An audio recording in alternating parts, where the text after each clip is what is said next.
Thank you, Chairman. Thank you, Secretary. Thank you for your testimony.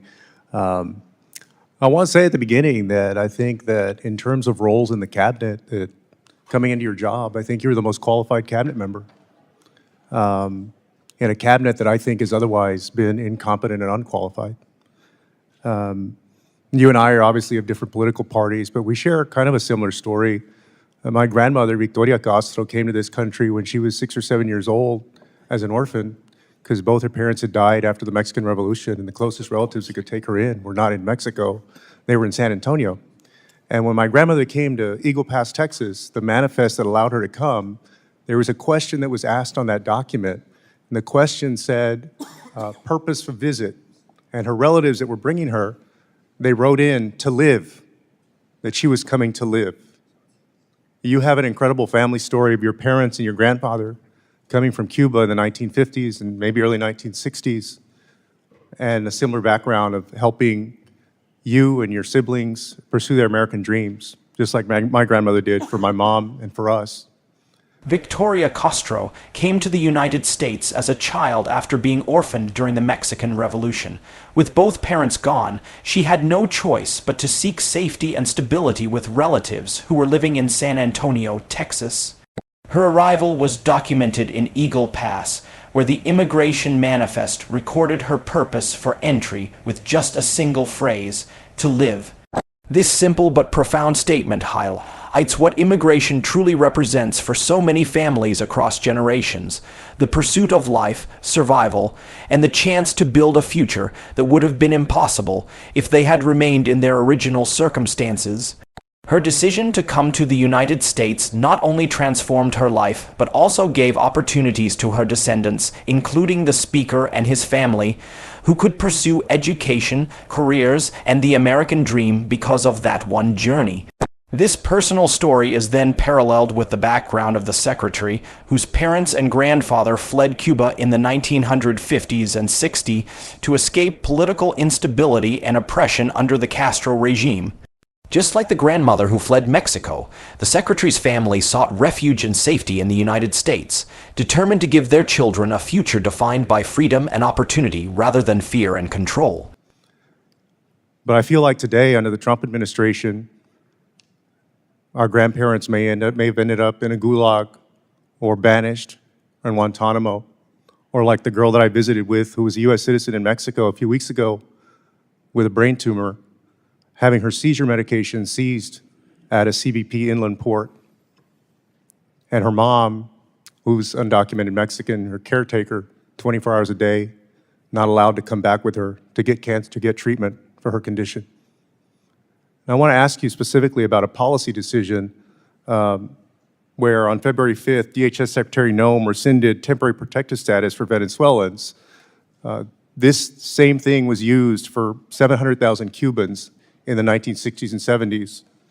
And she stated that in consultation with the Department of State, assessed conditions in Venezuela and that there are, quote, notable improvements in several areas such as the economy, public health, and crime that allow for these nationals to be safely returned to their home countries. And you said as recently as a few years ago that returning and failing to renew TPS for Venezuelans would be, quote, very real death sentence for countless Venezuelans who have fled their country. That was TPS has historically been granted to groups fleeing dangerous or unstable conditions, providing them temporary legal status and the right to work while their home countries remain unsafe. For Venezuelans, this protection was essential, as their homeland has been marked by severe economic collapse, hyperinflation, shortages of food and medicine, and widespread human rights abuses. By revoking TPS, the U.S. government signaled that it believed these conditions had improved significantly enough to allow safe return. Yet, anyone familiar with Venezuela's ongoing crisis would find it difficult to accept this reasoning. Reports of malnutrition, crumbling healthcare systems, and political repression remain widespread, painting a picture of a nation where safety and stability are far from restored. This decision also raised moral and political questions. If TPS is designed to protect individuals during times of crisis, then removing it prematurely undermines the very purpose of the program. Families who have lived and worked in the U.S. for years under TPS suddenly face the risk of deportation or the burden of navigating a complex asylum process without guaranteed success. No. Well, 350,000 people have not been sent to Venezuela. I think you're referring to the TPS cancellation of the temporary status. So 2 points. Number one is, unfortunately, that blanket approval of TPS gave TPS, including to people that, frankly, we should not have allowed in this country, irrespective of what part of the world they came from. Number two is the hope that now people that have received TPS will apply through the asylum process. And I believe many of them, if not most of them, will have very credible asylum claims to make for the reason you've just outlined. I think that problematic is that when you do a blanket TPS, number one, it's supposed to be temporary. None of these TPSs ever go away. But number two, when you do a blanket, especially in a mass migration event, it is going to protect and cover people that, frankly, we should not have allowed into this country. The overwhelming I mean, we're both part of the same Latino community. You're not saying that all 350,000 people were gang members, are you? Of course not. The majority Are are you not. saying But that if they 1,000 of them are, we got a big problem. Well, One of the central concerns is that the conditions in Venezuela have not improved to the level necessary to guarantee safety. While some officials claim that there are notable improvements in areas such as public health and crime rates, the truth on the ground tells a different story.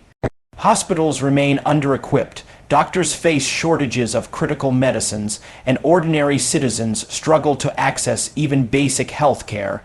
For children and the elderly, this translates into a constant fight for survival.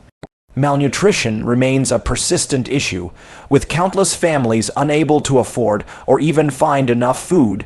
These conditions create an environment where survival is uncertain, and for those who were fortunate enough to escape, being sent back strips them of the chance to live with dignity and security. The political climate further compounds the danger. Under Maduro's government, dissent is often met with imprisonment, harassment, or worse. Human rights organizations continue to report cases of political prisoners, suppression of free speech, and violent crackdowns on protests. For many Venezuelans living in the United States, returning home is not just about economic hardship, but about the real risk of persecution based on their political views or family affiliations. Problem. well, yeah, but so because there is a very small group who are criminals, just like any group of Americans, you're saying that none of them get any due process? They're just automatically expelled? No, like they no have a right review, to- no nothing for any of their cases? Well, again, it's not my department. We don't do asylum claims, but I Well, can but tell she you they said can she apply for consulted asylum. with you. She said that it was her decision and your decision, and a few years ago you said it was a death sentence. Yeah, but the problem is the previous administration did a terrible job of vetting applicants for TPS. They just blanket approved it. They So did now- things that have been done in other administrations before. But never in this Republican and mass migration Democrat. event. Look, the bottom line is, of course, the overwhelming majority of them are not gang members, and they will be able to apply for asylum, and they have a very credible claim. I have but to there yield. are some that are, and I they have need to to be yield my removed from our remaining country. time. I got it. I got to yield my remaining time to